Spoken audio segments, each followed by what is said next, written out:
Big bore two-strokes making a comeback. For a long time, the industry has turned its back to these monsters, but now for 2026, we got the all-new Beta RX350 two-stroke. Let's go. But first, let's rewind a little bit here.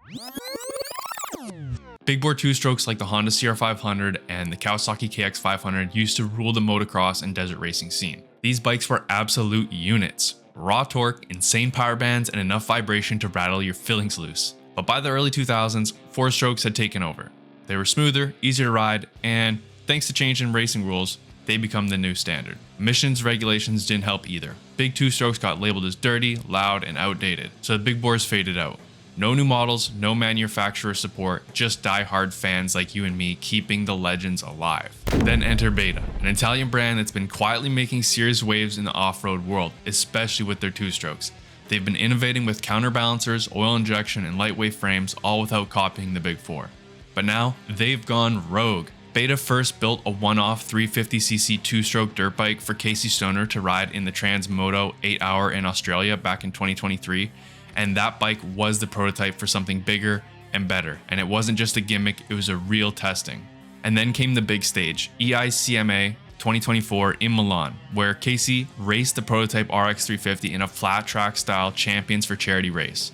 In front of a huge crowd on a world stage, a MotoGP legend went bar to bar on the two-stroke prototype. It wasn't just a lap of honor, he raced it, he loved it, and that gave Beta the confidence to move forward with a production model. So we have this all-new RX350 two-stroke, and it sets the ambitious goal of combining the advantages of the two-stroke with a delivery similar to the four-stroke. Full-bodied and linear at any speed, powerful and yet always manageable.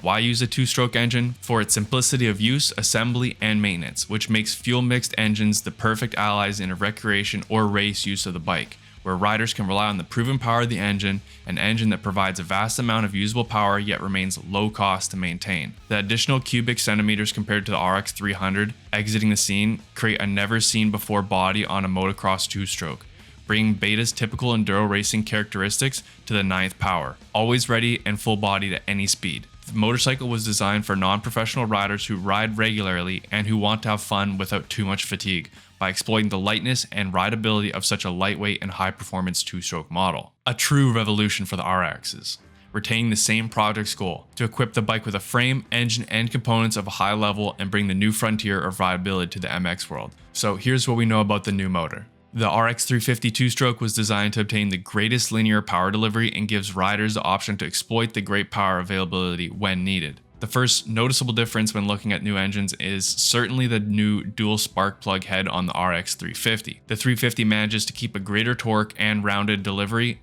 enhancing its ease of recreational use at low speeds while still providing enough overall horsepower for race use. Beta motor engineers worked on a new cylinder and pistons designed specifically for each engine, being the 250 and the 350. Power valve 2 was calibrated accurately to manage the two deliveries by adopting two different springs packages. Now the new 350 also has a crankshaft size of 73.6 millimeters. We also got new engine crankcases with different internals between the two capacities matched with each model's crankshaft. Gearboxes are shared between both models, with the only difference being the final ratios of the sprockets, which is 1350 for the 250 and 1347 for the bigger sister, the 350. Exhaust systems were also designed to enhance the feature for both engines and differ in the internal silencer diameter, which is bigger on the 350. And we also got brand new modern racing look graphics, simple yet bold, the final touches to the Italian RX range. Updated radiators, their bearing structure was strengthened to prevent any deformation that might affect their operation even during heavy duty use. Frame geometry remains unchanged, yet the new frame now incorporates a cast-in brace to further strengthen the frame around the steering neck area. This increases the rideability and stiffness of the frame's area most subject to stress.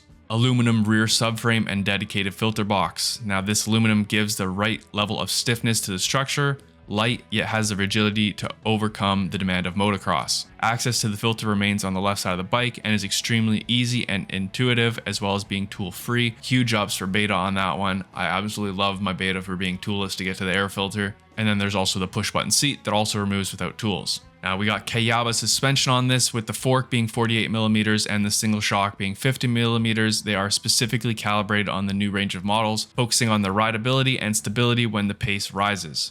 The resulting setting is enough to make any rider confident from amateurs to professionals. Now again, we got the Nissan braking system with the floating calipers and 260mm Galfer discs at the front and a 240mm at the rear for powerful and modular braking. Again, we're using a non-O-ring chain, it's lighter and smoother.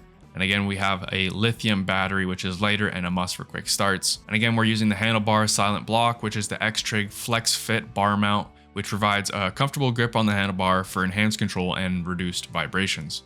Now to complete our roundup of the bike, all the RX models are equipped with 2 specific engine maps, wet and dry, while the 4 strokes also have traction control. Now there's a bigger reason that this is so important and so awesome that we have a brand new 350 on the line is that one, it shows that a manufacturer is interested in developing a modern big bore 2-stroke that hasn't happened since like what, the early 2000s. 2, this could inspire competition. If Beta proves there's a market for a big bore smoker, what's stopping KTM from reviving their old 380 or Yamaha bringing back something bigger than a YZ250? And 3, it gives riders another option. Something lighter than a 454 stroke, but rowdier than a 250 or 300 2-stroke. The hype is real. Riders across forums and comment sections are lighting up. Finally, a big bore 2-stroke that's not from the 90s, or Beta's doing what the big 4 won't.